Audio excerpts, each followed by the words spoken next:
শিবের দুহিতা তুমি আস্তিক জননী দেবী আয় মা ঝাপানের আসরে দেবী আয় মা। শিবের দুহিতা তুমি আস্তিক জননী চরত কাঠ মুনির পত্নী বাসকি ভগিনী দেবী আয় মা ঝাপানের আসরে দেবী আয় মা ঝাপানের আসরে তুলায় পড়ে কাতর হয়ে ডাকেছি তোমারে দেবী আয় মা। আরে সমাকুলি বসিয়া আছেন হিন্দু মুসলমান, আরে সমাকুলি বসিয়া আছেন হিন্দু মুসলমান।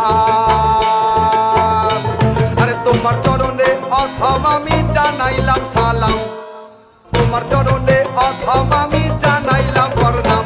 হে মা যতে বসো সরেশ্বতী, হে মা যতে বসো সরেশ্বতী।